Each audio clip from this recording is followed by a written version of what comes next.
Assalamualaikum warahmatullahi wabarakatuh. Perkenalkan, nama saya Sonu S. Adomam dengan NIM 2020-187203B0045. Di sini saya akan membahas mengembangkan ekonomi maritim dan agrikultur di Indonesia. Ekonomi kelautan dan ekonomi maritim itu berbeda. Ekonomi kelautan adalah kegiatan ekonomi yang dilakukan di wilayah pesisir dan lautan, serta di darat yang menggunakan sumber daya alam atau SDA dan jasa-jasa lingkungan kelautan untuk menghasilkan barang dan jasa. Sedangkan ekonomi maritim merupakan kegiatan ekonomi yang mencakup transportasi laut, industri galangan kapal dan perawatannya, pembangunan dan pengoperasian pelabuhan beserta jasa terkait.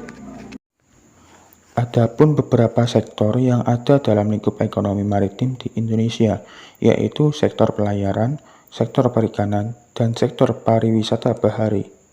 Mari kita kupas satu persatu dari ketiga sektor itu. Sektor pelayaran. Meskipun Indonesia merupakan salah satu negara kepulauan terbesar, industri pelayaran Indonesia masih memiliki banyak tantangan untuk dihadapi. Kondisi pelayaran di Indonesia belum maksimal dalam meningkatkan perekonomian negara.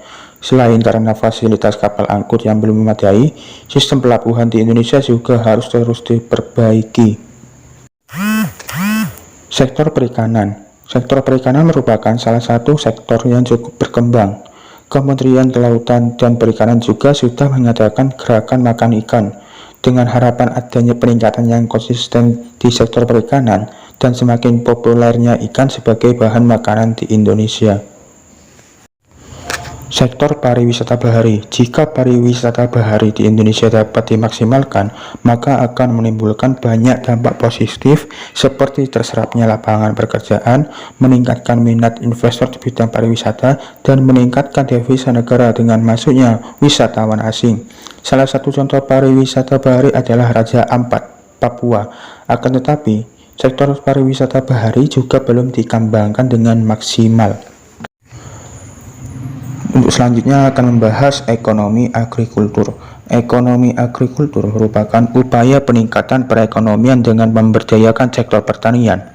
Agrikultur merupakan kegiatan pemanfaatan sumber daya alam yang dilakukan oleh manusia untuk menghasilkan bahan pangan, bahan baku industri, sumber energi, atau untuk mengelola lingkungan hidup. Ekonomi agrikultur meliputi budidaya tanaman, bercocok tanam, atau peternakan, dan bisa juga pemanfaatan mikroorganisme dan bioenzim dalam pengolahan produk seperti pembuatan keju dan tempe. Adapun faktor-faktor yang mendukung ekonomi agrikultur di Indonesia diantaranya sebagai berikut: keanekaragaman hayati, tenaga kerja, pasar. Mari kita kupas satu persatu. Indonesia memiliki keanekaragaman hayati tertinggi di dunia.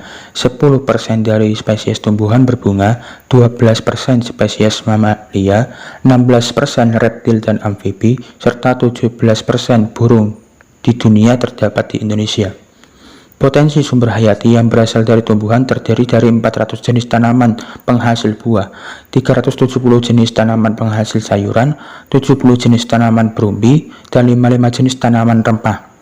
Potensi keberagaman hayati ini dapat dimanfaatkan sebagai sumber pangan, sumber pakan ternak, bahan baku farmasi, bahan baku industri, dan bahan obat-obatan. Tenaga kerja. Saat ini ada 35 juta tenaga kerja di sektor agrikultur. Sayangnya penyebarannya belum merata dengan persebaran lahan, sehingga ada daerah yang kelebihan tenaga kerja dan ada pula yang kekurangan tenaga kerja. Selain itu, jika kemampuan dan keterampilan tenaga kerja ditingkatkan, maka tingkat produksi juga akan meningkat. Pasar. Bahan pangan hasil olahan dari sektor agrikultur memiliki potensi untuk dimanfaatkan lebih dari 230 juta orang. Jumlah konsumen bahan pangan yang sangat besar ini merupakan potensi pasar yang besar untuk sektor agrikultur. Oleh karena itu, bahan pangan hasil olahan tersebut harus terus dikembangkan guna memaksimalkan potensi pasar. Cukup demikian video pembelajaran UAS yang dapat saya sampaikan. Terima kasih.